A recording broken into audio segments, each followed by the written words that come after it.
Hello, welcome to Wargamer. This is the Age of Sigmar Stat Center, which is recorded every Monday with the Twitch chat.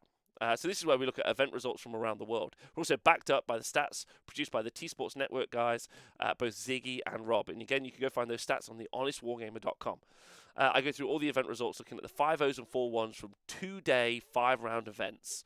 I don't generally tend to cover team events and stuff like that because the way the pairings and other things tend to work, it means that you don't quite end up with a true pairing, if that makes sense, because you're forcing pairings. So sometimes the matchups are more intended than before, but that doesn't really matter to you probably.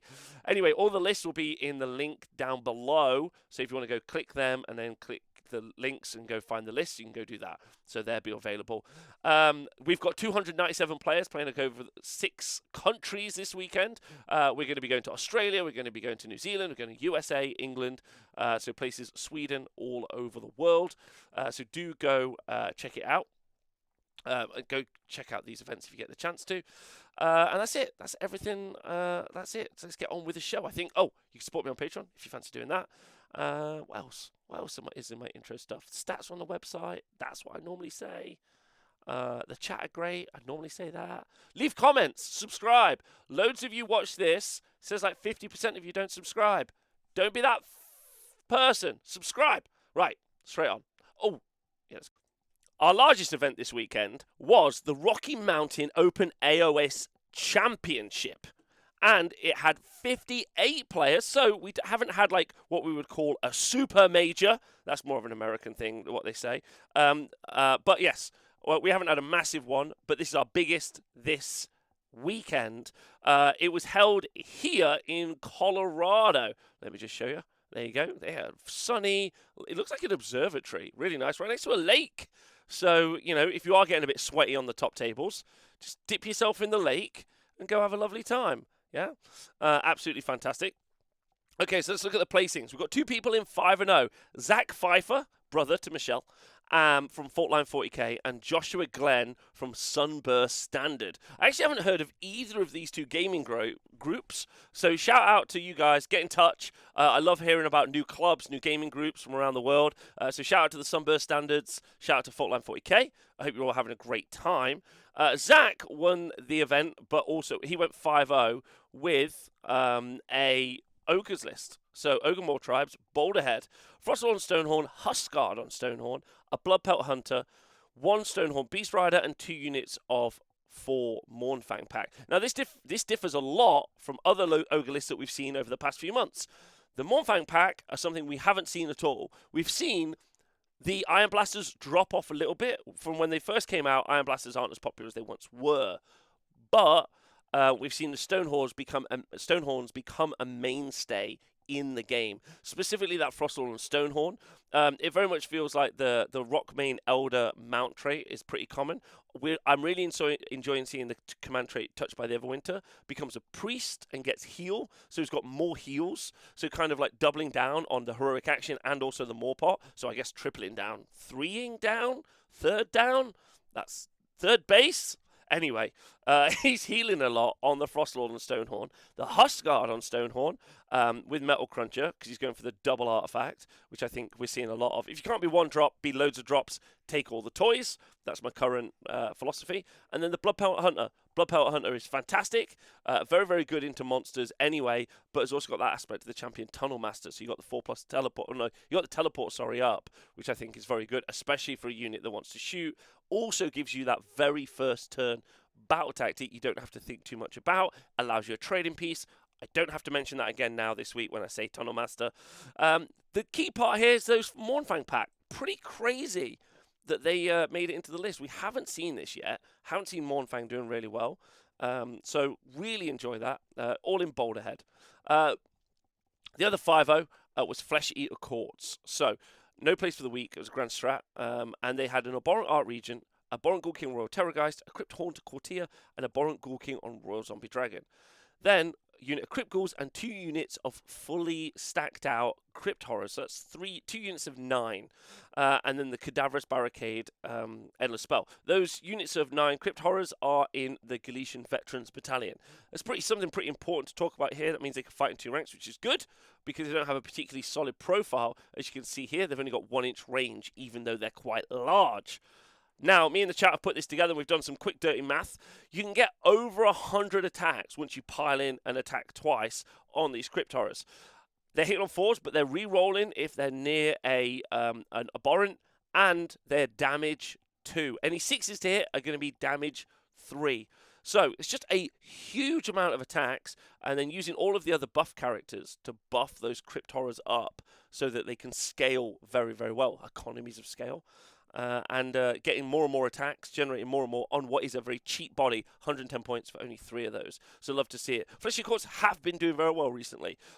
We haven't really necessarily seen the shooting meta appear in this version of Age of Sigmar that we expected to see, thanks to all of the sharpshooters and the kind of like idea of killing Galician champions. Instead, people have just decided that they're going to kill everything in front of a Galician champion and murder it all. So congratulations, both those two. Let's go look at the full ones.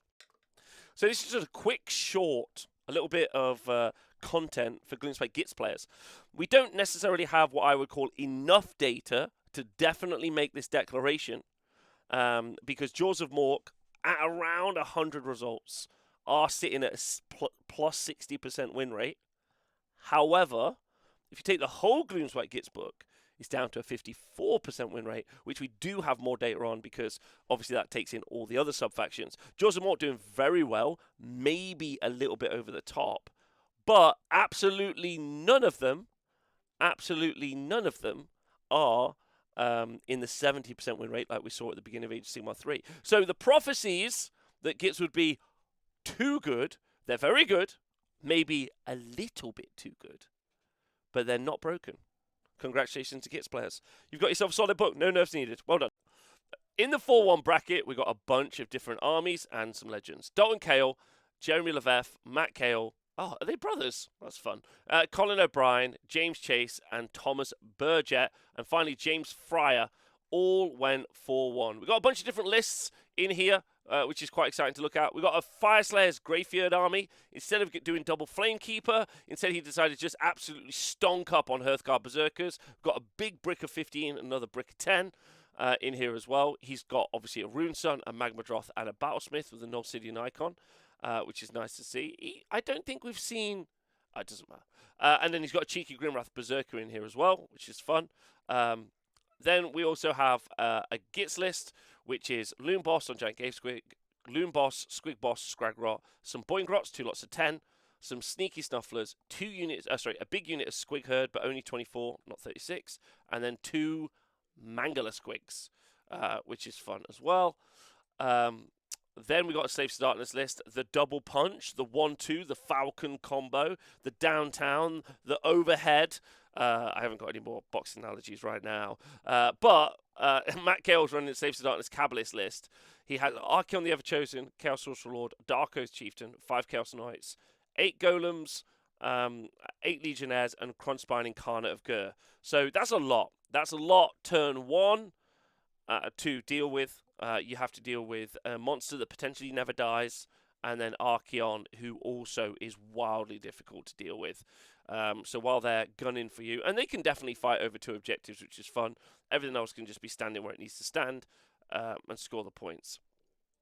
There was a Caesar Sigmar list. Now, this is uniquely this Jeremy Lefebvre. I think it's the only person I've seen run this list ever. All across America. So Caesar Sigmar, Phoenicium. Don't forget, if a unit dies in Phoenicium, then you get +1 to hit, +1 to wound to other units around it. Anointing on Frostheart Phoenix, -1 to wound aura around these units as well. 2 assassins, Haskell Hexbane, and Anointed on Frostheart Phoenix as well. So that is 2 big characters which have a 4-up ward save, great armor save. So they're difficult, and they're giving out a -1 to wound aura anyway. Probably the best debuff you can get in the game right now, ignoring obviously things like Troll Vomit and also the Cockatrice, which are kind of unique debuffs. If you're going for a more generic one, -1 to wound is really fantastic because there aren't many really pluses to wound. Then 3 units of Phoenix Guard, a unit of Drakespawn Knights, which are particularly good if there's some cover on the board. And then 2 units of Shadow Warriors and a unit of Flagellants. Taking Gleason Command, Gleason Sharpshooters, Warlord, and Vanguard. So you love to see it. Loads of little combos there. This is kind of like an older list, though. It has never been something that's picked up in popularity. And with the upcoming Dawnbringer Crusade book, it's not what it's called.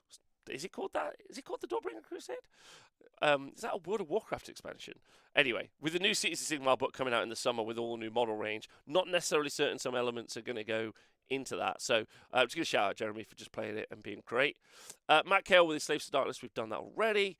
There was another Gits list: Loon Boss, Squig Boss, Scragrot, Fungoid Cave Shaman. Squig Boss with Fueled by Garish Rage, so it comes back to life on a 3+. Seems pretty good, especially as you don't necessarily need to teleport a unit in for early battle tactics with this army. Moon Clan Stabbers, unit of 40, 2 units of 10 Boingrots, unit of Squig Herd, and then 2 units of Gobblepalooza for that 5-up ward. Boingrot Bounders just absolutely phenomenal for their points cost. 10 at 280 points, brilliant. They'll murder most things. Just very, very good. So congratulations to him, and congratulations to everyone in the 4-1 bracket. And I hope you all had a great time. And yeah, reach out to me. Let me know about your events in the future. Our next event is called the Sparkly Party Deathmatch 8. It's organised by my good friend and a kind of a hero of mine because he plays Tzeentch so well, Mr. Matt Beasley. Love that guy. Matt ran an event in Seattle in the United States of America. So it was here. There's a storage place nearby if you ever want to go check it out. And also there is a fire station right next door. So if your dice rolls are too hot, you don't have to worry. Great gag. Anyway, probably one of the most consistent players in Age of Sigmar, other than maybe Gavin, Jeremy Vissier, or as he's now known, Jazzy Jeremy. Jeremy Jazzmaster of the Left Coast Corsairs. He went 5-0 at this event, as did Stark Pista of Dimensional Cascade, another gaming group from around that area. Jeremy was running Soulblight Gravelord, so let's talk about that, shall we? Very fun list, and we actually talked about this in last GHB. A little bit of a combo, and Jeremy bringing it back, which you'd love to see. Soulblight Gravelord's playing Legion of Blood. He has Neferata, a Vampire Lord. That Vampire Lord's got a Master of Magic in the Arcane Tome. And he's also got the Tunnel Master. The important part to note here is that he can get +2 to cast, and because he's got the Master Magic Command ability, he can re-roll it, which is going to be very useful because he's going to want to cast this endless spell Horrorghast, which he's brought with him as well. If you get within 12 inches of that spell, can't take Inspiring Presence. You can't use the command ability Inspiring Presence, sorry. So you do suffer Battle Shot test. If anything runs away, D3 more runs away. The sub-faction that he's using, the lineage, is Legion of Blood. If any units run away while within range of a unit of vampires, then D3 more run away. So you've got the potential of making a unit have 2D3 run away, statistically 4, and no Inspiring Presence in a huge bubble, which is really fantastic, as his army most likely won't suffer from it. Also, he'll get to control it. So just love that. He's also got Tunnel Master. Great for just being able to use do battle tactics, etc. And you've got Lukavai, the Mother of Nightmares. Now, Lukavai has got an aura around it, so reduces Rem by 1, which is really effective, especially with his Black Knights, which he's using as screens, 2 units of 5. 2 units of Death Rattle Skeletons, and then Neferata. Neferata is a great caster, also pretty fighty. It's got an auto-slay ability as well. Slay, Nephi, slay. I think I get away with that joke. And then Nephi has got a spell she can put on the unit of 10 Blood Knights, which makes them immune to Rend. So it makes them immune to negative modifiers to their save roll. Which is really good, but not positive. So you can add positives, but you're not affected by negatives. So you can put on a 2-up unrendable save. You're a vampire, which is good. You can't get locked into combat because of your ability to run out. Riders of Ruin ride in and out of combat, which is really good. A unit of Graveguard as well, backing it up. Very fighty. The Graveguard, they're very, very effective in-game. They just do a lot of damage. Another hammer piece, but nowhere near... Like, if Blood Knights are brawlers in almost... they're kind of tanks and brawlers. They definitely fit both of those two unit roles specifically. They stop you from they stop you in your tracks, and also they fight you at the same time. Whereas the Graveguard are a lot more kind of glass cannony, but they're very high on the output. And then, yeah, Black Knights are fantastic screens, just a great combo, and a corpse cart. I'm sure there's even more combos in there as well. There's a Galician Command between the Graveguard and the Vampire Lord, which is really good, because then that means he's going to be able to make them fight twice in the hero phase in the right combos and situations. Just fantastic list. Really, really nice. Also bringing it back as well. Soulblight Gravelords, a lot of people are a little bit depressed with their performance. This is not the only 5-0 we're going to talk about with Soulblight Gravelords this weekend.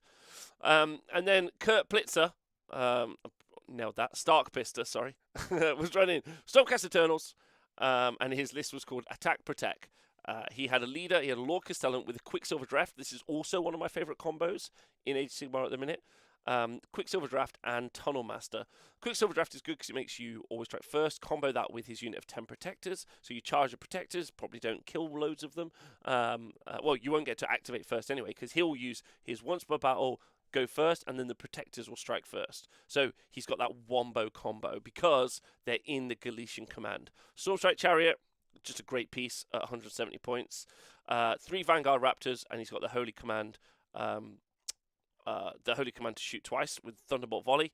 A unit of Drakespawn Knights, which is fun. Second time we've seen Drakespawn Knights this week. Crazy.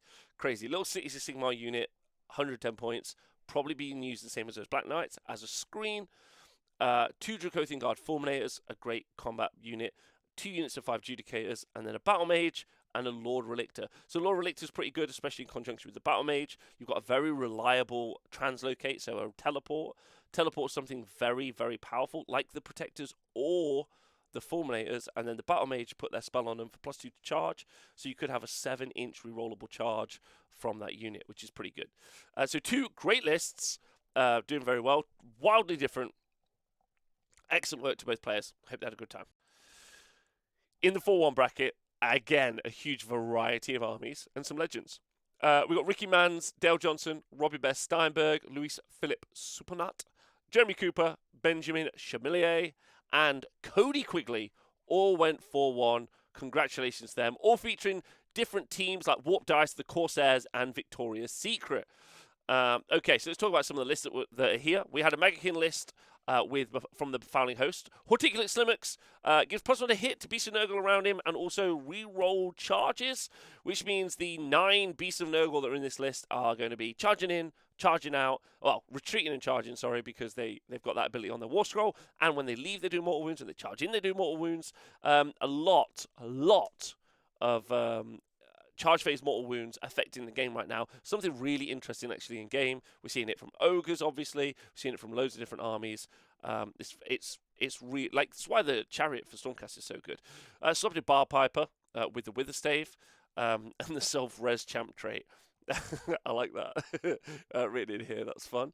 There was a Gits list, but this was King's Gits, not Jaws of Bork. So a Dankhold Trug Boss with the Loonskin and Glowy House It, looking to use the Chasing the Moon Grand Strat. So just be affected by the moon for a bit. Lou Boss, Fungoid Cave Shaman, Scragrot, and a Squig Boss. So no 2 Squig Bosses. Moonclan Stabbers, and then 1 small unit of Squig Herd, and then Squig Hoppers, and then a max unit of Squig Hoppers. A Dankhold Troggoth, a unit of Sneaky Snufflers, and a full unit of Squig Herd, and then a Malevolent Moon. Well, not a full unit, reinforced once unit of Squig Herd, so 24 Squig Herd in there. So Squig Hoppers just doing what they do, going out, smashing face, and then running back. All in King's Gits. Don't forget, Under the Moon, 4-up rallies for those units as well, so pretty effective. There. Then there was the Cities of Sigmar list. This is Hallowheart, and this is pretty fun. Very techy. Battle Mage, Freeguild General, Celestial Hurricane, and with Celestial Blades. With Battle Mage, sorry, don't forget that's a +1 to hit aura, +1 to cast aura. D6 mortal wounds taken via a command ability in Hallowheart gets you that to cast. So very reliable casting. An Anointed on Frostheart Phoenix with the Arcane Tomb, so it's a wizard, which is good. With Sear Wounds and Flaming Weapon, which is a D6 heal, and also +1 damage on a weapon, and then a Lord Arcanum with Warding Brand, Roaming Wildfire. It's kind of interesting. You could do a lot of damage kind of into an enemy that's clumped up, thanks to things like Chain Lightning on the Celestial Hurricanum. That's really fun. You can also do that, I think, with Roaming Wildfire. I think that's the other spell that does that from that subsection of Cities of Sigmar. Then he's got 20 free gold handgunners, 20 free gold crossbowmen. Then he's got 10 free gold crossbowmen, 10 flagellants, 10 free gold guard, times 2, and then the Quicksilver swords. And then he's got an allied unit, well, not allied, but a unit of Dracothian Guard Fulminators. So his Fulminators are his like mini hammer, lots of screens, and then he's just doing a lot of damage in the magic and shooting phase to keep you at range with the Fulminators threatening you. So, like, it's quite interesting this list is still doing so well. Or not this list, this is quite unique. Flagellant's in there for the easy battle tactic. It's quite interesting, actually. A good old Ironjaw's Bloodtooth list. Mega Boss and Maw Crusher with the Fasten. He's got an Arcane Tome. And he's got the Teleport in here. He's got an Auric Mega Boss with the Destroyer and Tunnel Master. Depending on how the TO ruled this, he could potentially use the ability to Tunnel Master through Mighty Destroyers. Pop up. Boop, and then move again. Click the big artifact, the Destroyer button, and then delete the world. 2 War Chanters, because he had the aspect of the Champion Tunnel Master. That's how he did it. Then some Gore Grunters, and then some Brutes, 10 and 5. Battle Regiment, Command Entourage. Don't forget, in Bloodtooth, the Gore Grunters battle line, and also, after you've wiped out a unit in combat, you can make a normal move or a pile-in. So these things can be all across the board. I believe it was FAQ'd explicitly, so you could, so it can't be denied by TOs. Wow. That's hot. If an old lady caster takes Arcane Tome, I call it Saves the Darkness, also did really well. Host the Ever Chosen, Chaos Sorcerer Lord, and a Change Caster. Pretty interested seeing a Change Caster in there, of all things. But what's interesting about the Change Caster is it's got a spell on its War Scroll that reduces your save down by 1. In an army that can struggle a little bit with Rend, that's quite fun. And then he's got 10 Chaos Chosen, 20 Chaos Warriors, 9 of the Unmade, and then 2 units of 3 Varangard with Fell Spears. So the Changecaster being able to cast its spell, it's got a once per game ability on its War Scroll for +3 to cast. Make it so you can reduce the save of a unit down by 1 within 18. It's pretty hot, actually. Gives a little bit of benefit to the army, especially Saves Darkness, because they really, really struggle with high armor saves, I think. Or it feels like they do.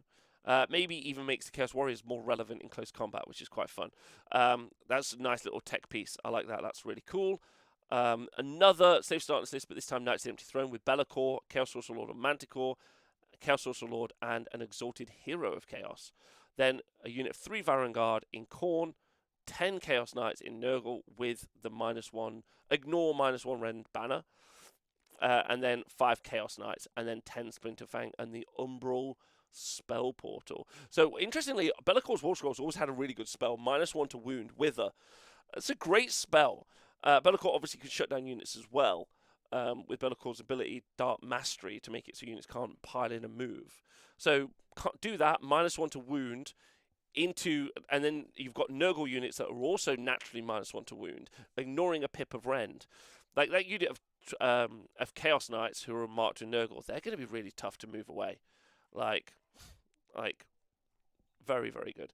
Then there's Gloomspite Gitz, Jaws and Mork, Scragrot, Fungoid, Dankhold, Tragboss. 2 Squig Bosses this time, with 2 max units of Squig Herd, a unit of Moonclan Stabbers, some Snufflers of Gobblepalooza, Marsh Scroll of Sloggoth, and Sneaky Snufflers. We've really started to see some common units.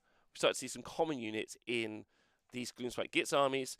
The Grand Strat Chasing the Moon, where you're affected by the moon for a few turns, seems wildly common, especially this Dankhold Trogboss. Command trait Loon Skin and the artifact Glowy Howitz. So he's just like a little bit more survivable. I would say that this is like a go-to. Feels like they've got a lot of points there. So that's everything from the 4-1s. I hope everyone had a great time. Shout out to Matt for running the event, and let's move on to the next event. 48 players playing in Missouri, at the Guts and Glory 2023 Club Tournament. It was held at the Meta Games Unlimited event, store here. You can go check it out if you're in Missouri or around Missouri. There's also Firehouse subs nearby, which is pretty good. Looks like a nice spot. Apparently the store inside is very, very nice. So if you do get the chance to go there, do so. Okay, so we had two 5-0s from this event. We had, I really should learn how to say his name because he does really well all the time, Mirank Yar from Gateway Games. And Lauron Roberts from Gateway Games all came in the first and second position on the podium. First and second, baby. First and second. But both went 5-0. OCR Bone Reapers. Petrofex Elite, Liege Cavalos, Mortars and Bone Shaper, and a Soul Mason. 2 lots of 10 Mortek Guard, 5 Death Riders, 2 6 and Necropolis Stalkers, and 2 Mortek Crawlers with a Bone Tie Shrieker. What's going on, I hear you say? Well, this is an ongoing meta spike from the OCR Bone Reapers. A lot of people saying they don't really get to play in the new game. There's a brand new book on the way, but inspired recently by Mr. The Owen Jackson and other people like my club president Ewan. We've seen more and more of these armies doing better and better. Why are they good? Well, the Mortek Crawlers are very good into the meta right now, specifically Gits and Squigs. Necropolis Stalkers are phenomenal in close combat, and ever since over a year ago, we saw huge bricks of 9 being played by the Ghoul King himself. They've seen more and more play. They're just deadly combat units. Just very, very effective. Mortek Guard, good for holding up the board. And then obviously the Mortars and Bone Shaper with Tunnel Master running around and grabbing objectives and also doing battle tactics. So it's just the fact that the Crawlers are good into the current meta issues, and the Necropolis Stalkers are a phenomenal combat unit. Very much the reason we've, very much in conjunction with the rise of FEC, you're just seeing good combat armies or good units in combat seeing more pick rate because combat's just stronger at the moment. Not stronger necessarily, but it's something you engage with more. So great work there. And then Sanesh went 5-0. Let's go. Absolutely fantastic. Lurid Haze Invaders. He's got the Contorted Epitome, who is the general. Has got flaming weapons. Has got Fueled by Gurish Rage. Sigvald, absolutely phenomenal pick at 210 points. Gluttus or Skellion, I was saying to the chat earlier, I think Gluttus is great. He's got debuffs, he's got healing, he's great to fight, he's got loads of stuff. It probably just needs to be cheaper, but Gluttus is definitely a good piece inside the Slanesh range. The Infernal Raptress is in there as well. Then 22 and then 2x11 Bliss Barb Archers. So being able to clear screen, shoot stuff, but this is effectively what you see from the Reaver build with from Ironweld Deepkin, so lots of shooting at range, but you've got a big monstrous combat unit in Gluttos. The Contorted Epitome being able to come back to life thanks to Fuel from Ghost Rage is great, and then you've got all the summoning on top.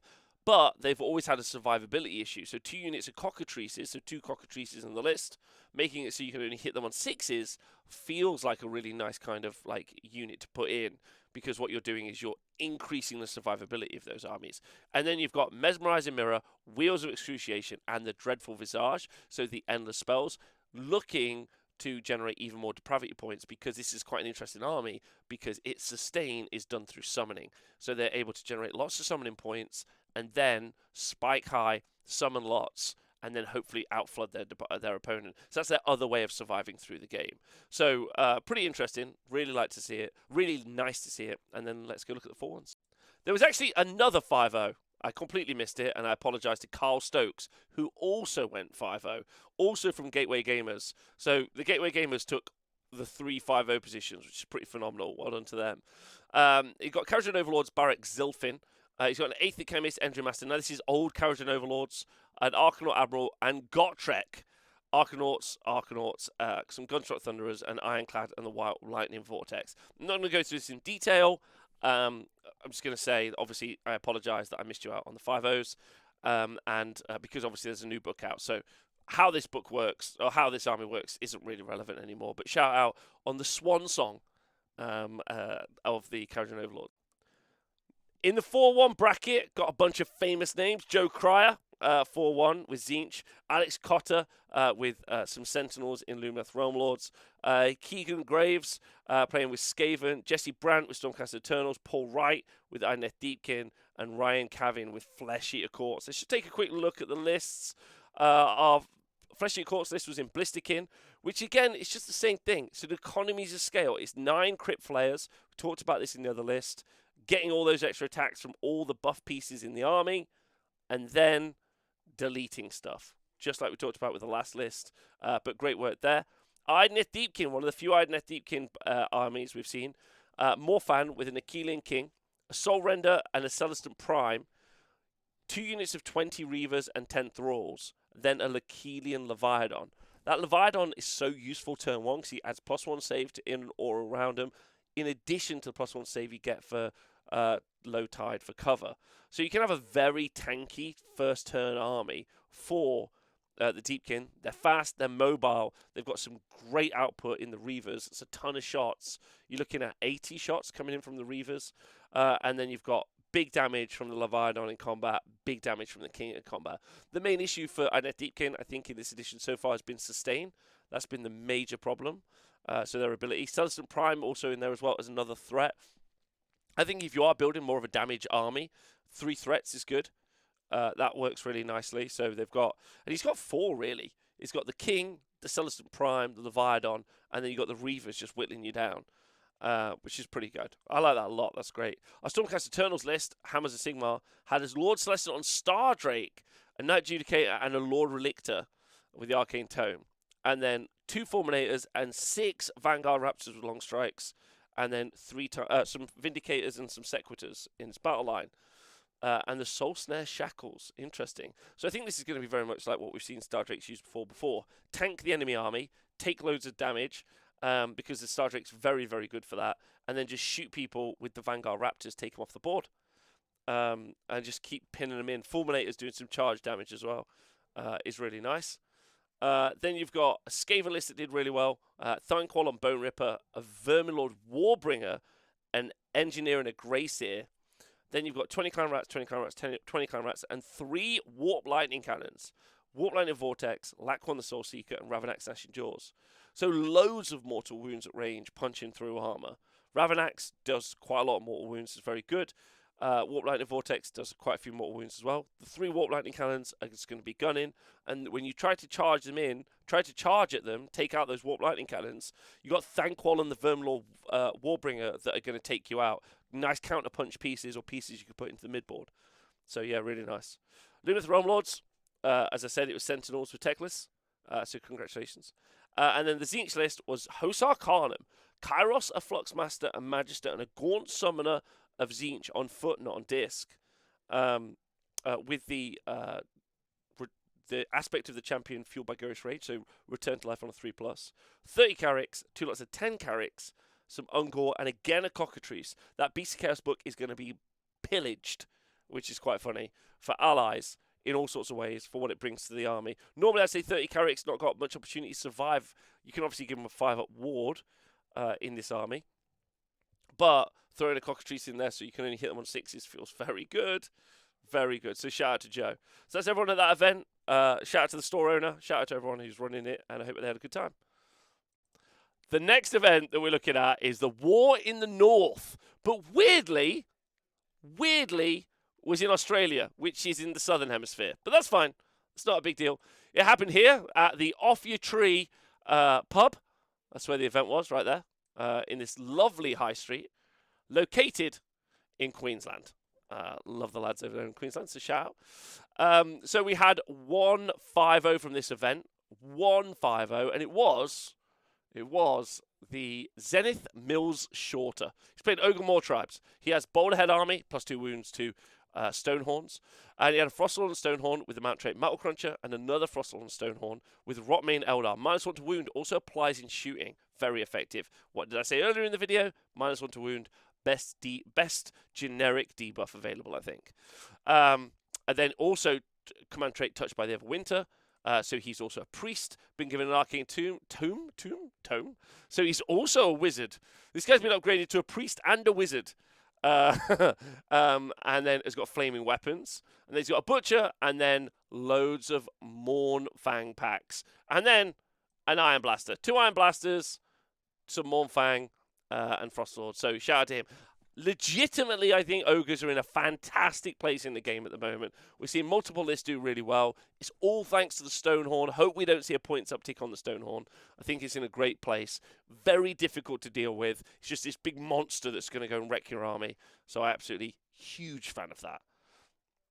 In the 4-1 bracket, a bunch of super smart human beings. Tristan Smith, Quinn Gorlick, Josh Carroll, Quinn Gorlick from the Savage Northmen, and then Josh Carroll from the Kapalaba Cucks, and then Jorah Booth, and then Matthew Tate from the Cairns Wargaming Club.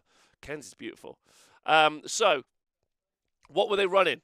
Well, we had an Uruk Warclans list with Kragnos, a mega boss with a Tusk Helm, which is just absolutely legit. That means you do mortal wounds like an ogre, and then Kragnos is giving you a 3d6 charge. An Uruk mega boss, an Uruk War Chanter, a Mega Boss or Maw Crusher, and then a Weird Knob Shaman. Then a unit of 5 Brutes, and then just some Ard Boys. So all about the damage here. All about the damage. Front load the damage with all the characters. Kragnos, Mega Boss or Maw Crusher, Uruk Mega Boss with the Tusk Helm. Fantastic stuff. Big damage. Slaves to Darkness, Knights Empty Throne, Archeon, Slaves to Darkness on Gaunt Summer of Tzeentch, and then Varangard, and Varangard, all Mark of Nurgle. We've seen this before. We've seen this like exact combo, but people have taken different marks, be it Khorne or be it Nurgle. I think ultimately it makes sense for Archeon and these units to be even more survivable. I agree. And then Slave Startless, Gaunt Summoner on Disc of Tzeentch for all the spells and stuff. So yeah, just really good. Like Varangard Pine attack twice, 3-up armor saves across the whole army. There isn't like a weak point. Normally, like let's say you're looking at like Nagash. There's Nagash and there's some zombies, and you think, oh, Nagash might be tough to take out. So you just go smash the zombies because they don't have an armor save. It's easy. All your damage will pretty much go through. There's not an option here to do that, and everything that hits you is going to hit you back hard. Face pump. So it's a toughie. Then we have another Ossiarch Bone Reapers list. As the chat pointed out, there's probably no bones left to tithe at this point. Yeah, we're going into a bone recession. That's right, I've got a boner recession. The Ossiarch Bone Reapers, they're a Petrifex Elite, Catacross in the list, which is also huge. You rarely see Catacross being seen play. But he's got some nice combination, because he's not from Petrifex Elite, right? He's from Mortis Praetorians. So he doesn't get all of the he doesn't get the -1 rend ignoring. Then he's got 3 lots of 10 Mortek Guard, and this is where it gets freaking wild. 4 Morghast Harbingers, 2 Morghast Harbingers, 2 Morghast Harbingers, and then a Kronspine Incarnate of Gur. Are you shitting me? So Kronspine yeets up the field. Catacross controls the backboard, making stuff -1 to hit, doing all the things Catacross does, and then the Morghast go in and just smash stuff. You got the unit of 4 had Spirit Halberds, the unit of 2 Spirit Swords, and then the Mortek just hold objectives. Amazing stuff. Then we've got a Mega King list, Drowned Men, Lord of Afflictions, Rotbringer Sorcerer, Lord of Blights, Future Blight Kings, Puskil Blight Lords, and some Plague Drones, and with some Rotmire Creed. They really aren't doing as well as they were, Nurgle. They have fallen off, as they say, to quote the kids on the TikTok. The Nurgle aren't really necessarily appearing with the Riz. Indeed, they're not. But the Rotbringer, but like I would say the thing that's keeping them in it is the Rotmire Creed, because Nurgle kill stuff over time, don't necessarily smash stuff. And I think that's the kind of the issue. But going 4-1 with them, fantastic stuff. That's great. Flies were propping up Nurgle. I would say flies were good because they were very offensive. Now what Nurgle are asking to do is play into a mid-game. But the problem is there's lots of other armies that can really smash. We've definitely seen an uptick in damage value versus when the Nurgle book first came out. Slaves to Darkness, Gits, Ogres are all doing a lot more damage than they previously were. Do you think the Rock Coven has legs? I think it does, but obviously coming into Techless is going to be very tough for it. And then finally, you got Slaves to Darkness Kabbalist, also great to see LLV. Hope you do well. Chaos Sorcerer Lord on Karkadrak, Chaos Lord, Chaos Chariot, 10 Chaos Knights, 20 Chaos Warriors with Sanesh, and then 5 Chaos Chosen. or Marcus Sinesh. So this is going to be a very, very fast army. All Mark Sinesh yeeting up the board. Oh, and a Chaos Chariot as well. Wow. So it's going to be a very in-your-face army, throwing lots of models at you. 10 Chaos Knights, 20 Chaos Warriors, and then 5 Chosen to clean everything up. So they're just going to pin you in and then grab loads of objectives. And it's going to be very tough to shift them. Fantastic stuff. Shout out to everyone in Australia. Hope you're doing well. Great scene over there. Our next event was the Southampton GT, 29-person event where you could also win a golden ticket to Games Workshop's World Championships, because there's a narrative bit at the World Championships as well, so you can go that. Because of that, Simon Weekly of Team Wales took out the event with a very unique Beasts of Chaos list. Let me walk you through. Oh, the event was being held here at a school as part of a much larger 40k GT. But it was run by my good friend and a superstar, Mr. Colonel Cabbage. What was in the list? Well, it's a Beast of Chaos Gav Spawn list.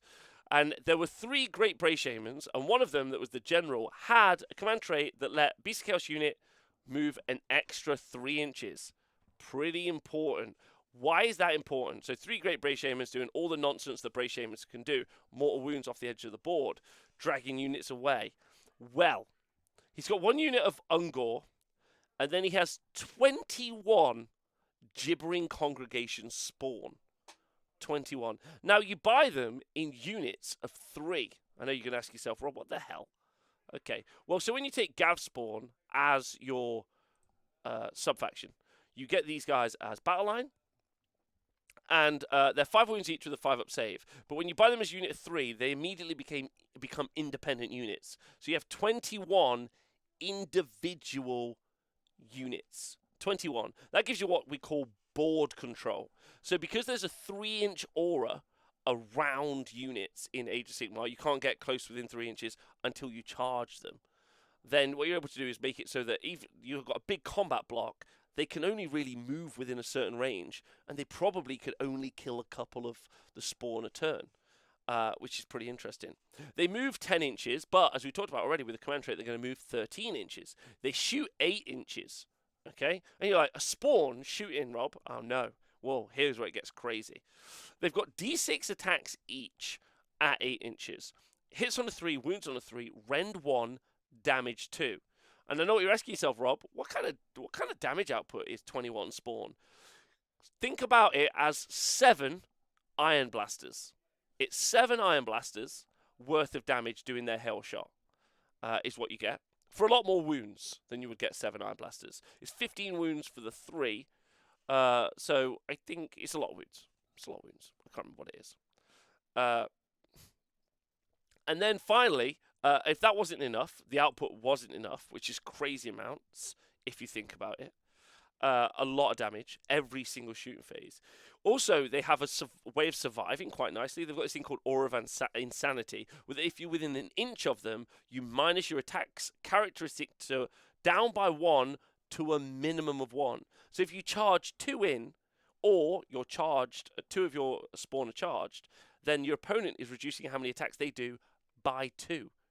So if you've got if you've got 5 attacks, you're down to 3 attacks. If you've got 3 attacks, you're down to 1 attack each.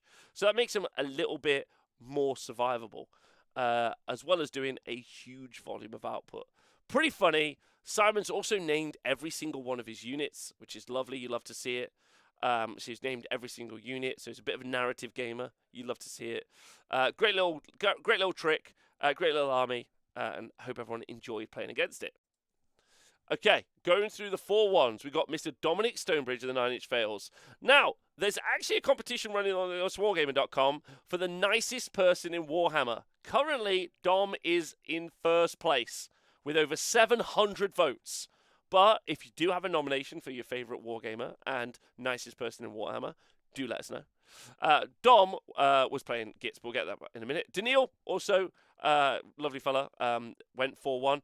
Darren went 4-1 with BC Chaos. That's 2 BC Chaos there. Matt Goldsborough with Nagash and Nighthorn also went 4-1. So if we take a little look at the lists, we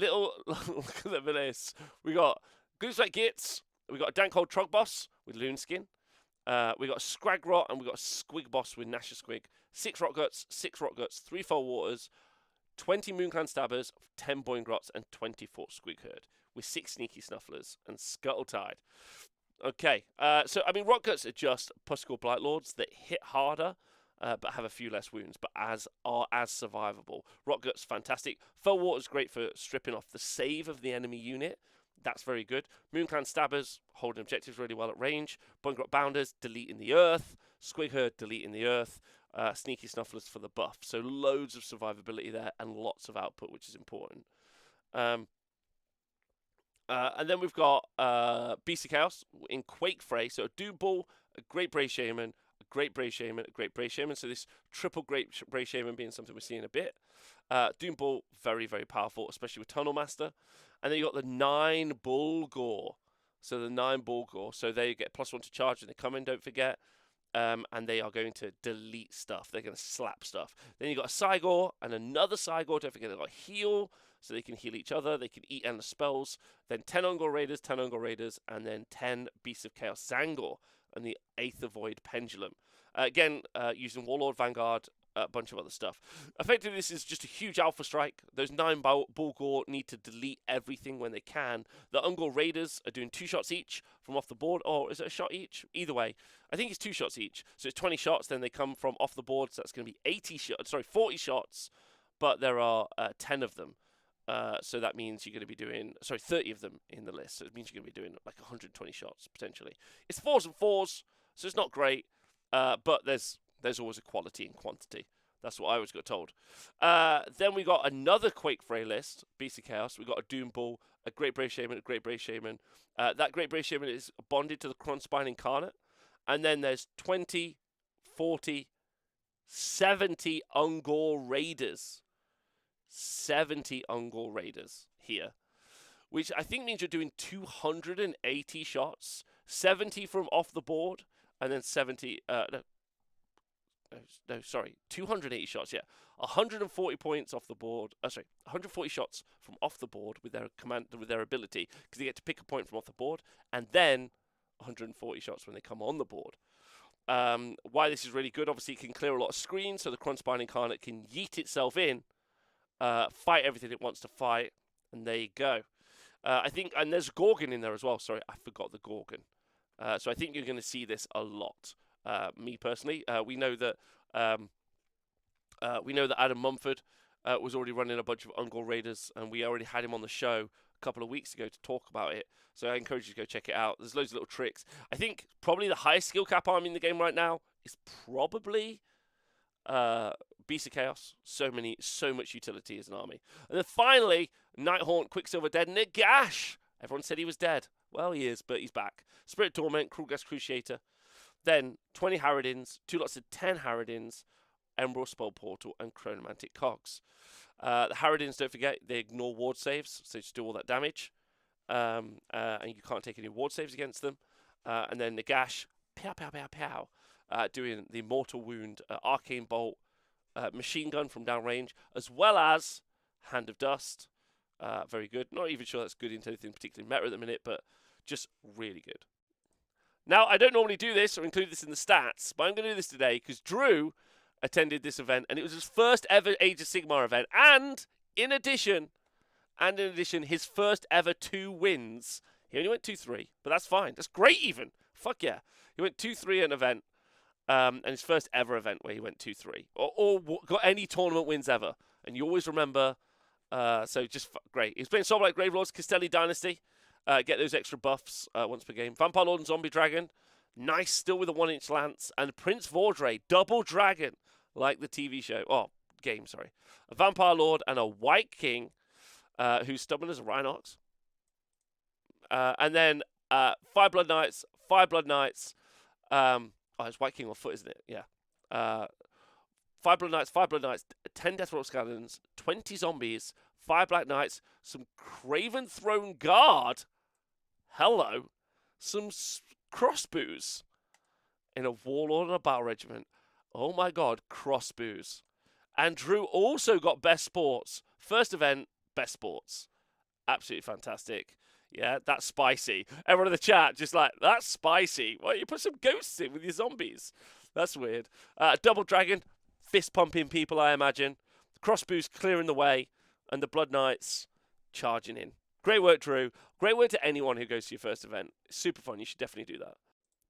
Our next event is March Mayhem, being held on Nut Road in Phoenixville, PA, organised by Sean Feather. Lovely fella. Absolutely lovely fella. First place was to a legend, Nicholas Walters, or Scooter, as some people know him. Shout out to Scooter, massive fan.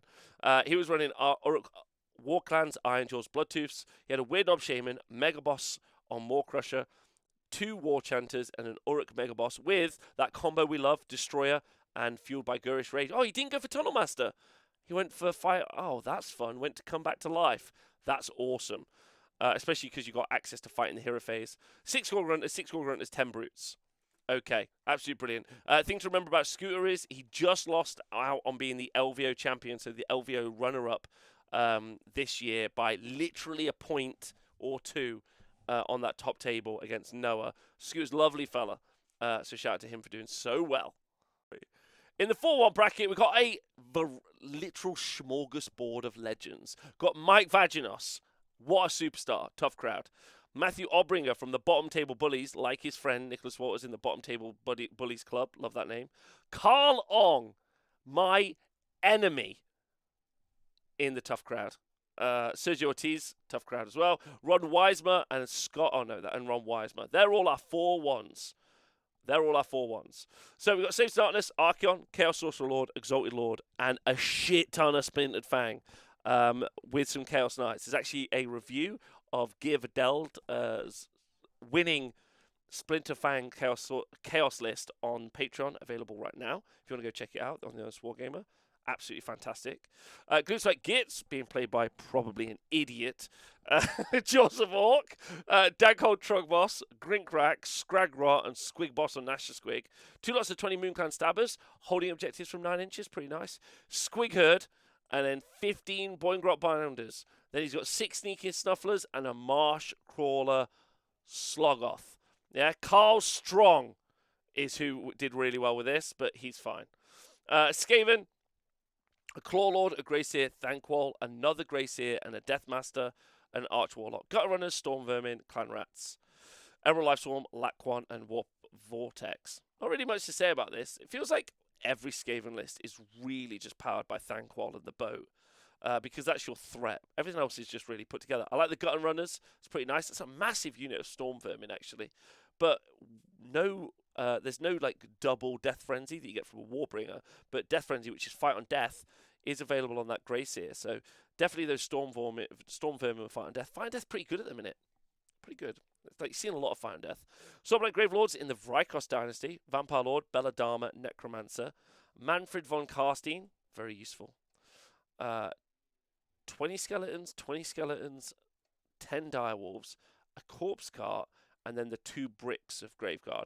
Like, really what the Soulblight Gravelord's like trick is with this version of the list, because there's definitely the Blood Knight version of the list, is controlling the board state with your skeletons and your dogs and your summon skeletons that you're getting from Belladama and stuff, to make sure that the Graveguard can get all of their output in, while also running around with Manfred and make sure that you're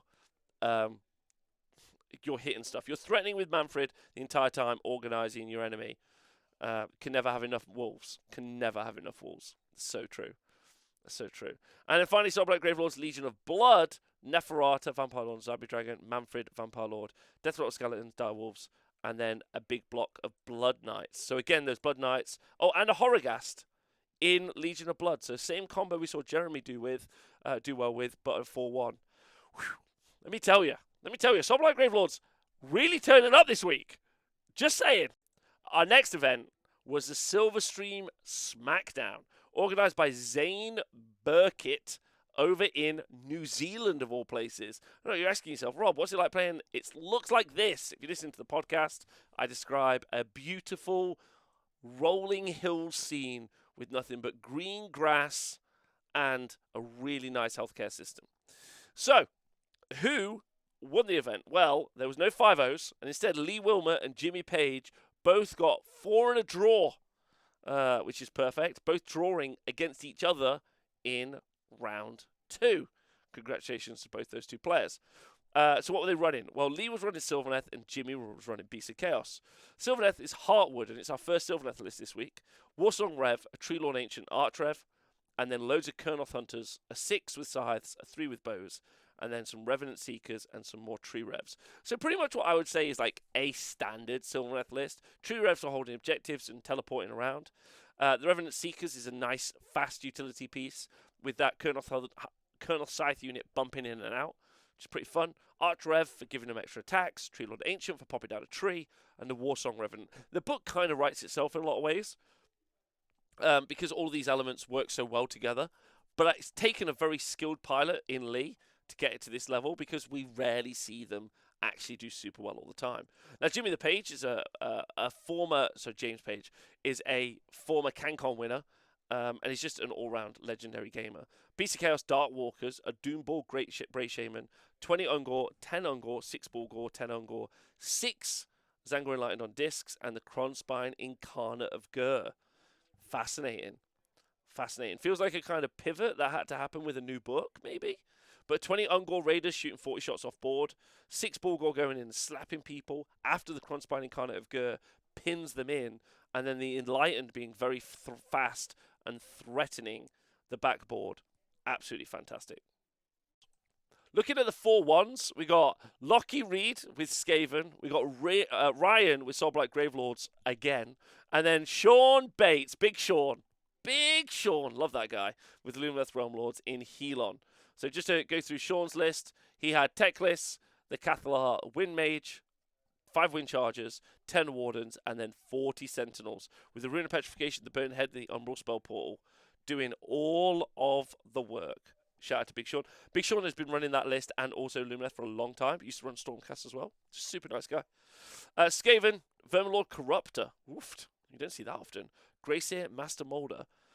40 Clan Rats in 2 units of 20. 6 Rat Ogres. 2 lots of 10 Gutter Runners. 2 Hell Pit Abominations. Absolutely fantastic. While New Zealand does have a smaller community, they have a incredibly effective community, in my opinion. The Hell Pit Abomination is very, very good, especially in high armor save units. Works really well. Gutter Runner's really good for taking out units at the backboard and threatening, so you've got to screen out a little bit more. Rat Ogre's very devastating in close combat. Clan Rats for screens. And honestly, not sure about the Verminlord Corruptor. Just very cool thing. And then finally, the Soulblight Gravelords. Manfred von Karstein, Belladama, and a Necromancer. Then 2 lots of 10 Direwolves, 60 Zombies, 20 Zombies, 20 Graveguard. Shards of Alagar and the Suffocating Gravetide. So it looks like he was using the Shards and Suffocating Gravetide to maybe control the board a little bit, put them out in screens, use them to body block. You can walk through them, but you have to finish a move. Direwolves to do the same job, and then the Zombies, in conjunction with the Necromancer Pine, attack twice, and also the Graveguard for pushing people back, and also killing stuff. And then Manfred, doing what Manfred does, with Belladama coming in pretty clutch as well. Summons Wolves. Uses a spell to shut stuff down. Just very, very effective. Soulblight Gravelord's got a lot of list tech available to them. Shout out to everyone in New Zealand. You've got a fantastic community. I hope you're doing all really well. Keep being great and having a great time. Our next event was organised by Team Badgers, specifically Ian Margaret. Hope I said that right. It had 19 players. Ooh, I forgot that right. 18 players. And was in Canada. Shout out to everyone there. The Rumble in the Rockies. It was won by Calvin Osterdal from Team Badgers. He was running a Xanthikai Daughters of Cain list with a Shadow Queen, a Melisay Ironscale, and Marathi Cain. Then he had 2 units of 10 Blood Sisters, which are the Fighty Snakes, and then 10 Shooty Snakes in the Blood Stalkers, and then 2 units of Heart Renders. Heart Renders, really cool for grabbing back objectives. They're deep striking mechanic units. They're quite fragile, but they score battle tactics really, really well. Bloodstalkers, obviously shooting twice thanks to the Marathi. But what I like about this list is he's also got those units of 10 Fighty Snakes. So if it does end up in a situation where fighting in the hero phase with the Fighty Snakes is more effective than shooting with the Blood Stalkers, then you're going to do that because they are very good in a fight.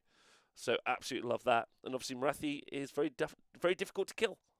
Our last event, but not our quietest event, is by the Straight Edge Wargaming GT. It's been held in Sweden and was organised by Johan Baranda. Shout out to Johan. Now, It was won by Dennis Bengston. I've definitely said that wrong, but I'm trying my hardest. It was located in Sweden. Here you go. 18 players. But why is this so monumental, Rob? Well, a Cruel Boys army won the event. It was a Grinning Blades army, meaning you can't shoot them, or you can't target them with missile weapons outside 12 inches. He had Swamp Boss Scumdrek in his list. Swamp Caller Shaman with Potgrot. Another Swamp Caller Shaman with Potgrot. Don't forget they're able to cast spells and also make units be poisoned, so they do mortal wounds on 5s. A Merknob with Belcher Banner with the Tunnel Master for scoring some objectives. Only 80 points. A Killer Boss on Corpse Ripper Vulture, who's super sneaky with an Arcane Tome, the Mount Trait, the Fasten, and Nasty Hex. And then Scragrot as an ally. Now, this is fantastic, because if Cruel Boys had won on their own, it would have been great.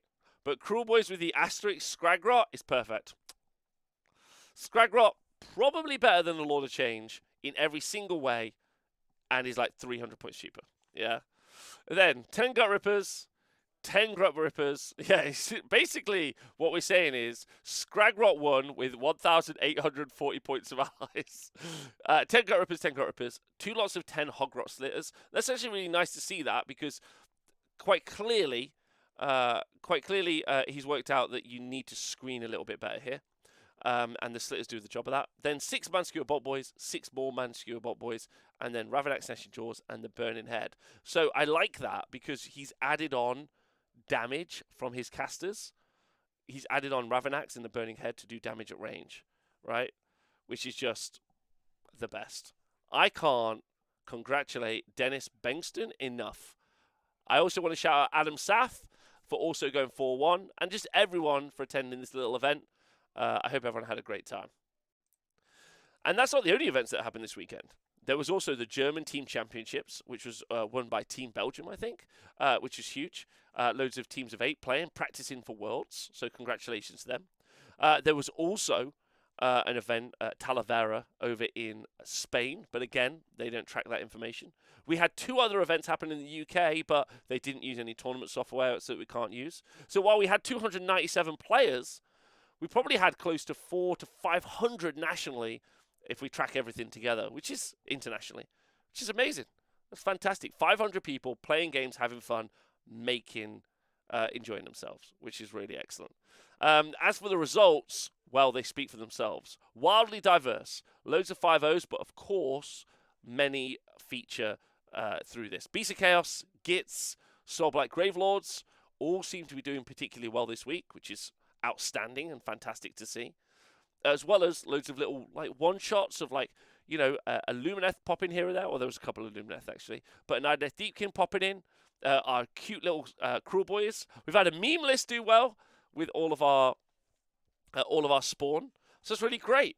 We've then heard that there are 2 new books going up for pre-order this weekend, so that's Khorne and Slaanesh. Both have massive ranges. One can be a hybrid army, because Slaanesh can be a shooting and fighting army, as well as some spellcasting. Khorne will be more of a monosyllabic fighting army, definitely, and it's definitely entering into a very fighty meta, it looks like, which is very cool. We saw Nagash do well on the tabletop. So overall, very, very diverse. There's definitely room to dissect the stats a little bit more, but we're still quite early. I'd say my one takeaway from this particular week is the players that have been winning events before are still winning events with different lists and popping up. But it's also a load of people's new events, like their first event or like their first couple of events ever, and that's also super exciting. It's great to see people having their first event and enjoying themselves.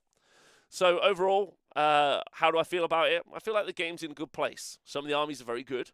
I won't deny that. But we still need some data to get back to. I'd say the one negative about this GHB is that the battle plans are not great. I would say that probably 5 at most are worthwhile playing. The rest are a little bit difficult. That's my only downside, if I'm going to have a downside. My other downside is that's all that there is for this week, which is sad. So, I hope you enjoy the show. If you do enjoy the show and you want to help support the show, you want to support me, I do have a Patreon. You go check it out. It's The Honest Wargamer. Support me at any value. That would be great. There's loads of exclusive access stuff there as well, if you want to get that. I have to plug it because, like, I need to eat and stuff. So, like, there it is. Thank you for tuning in. The entire thing was supported, bar-backed by the Twitch chat. So, thank you to them. They're the best. See you soon.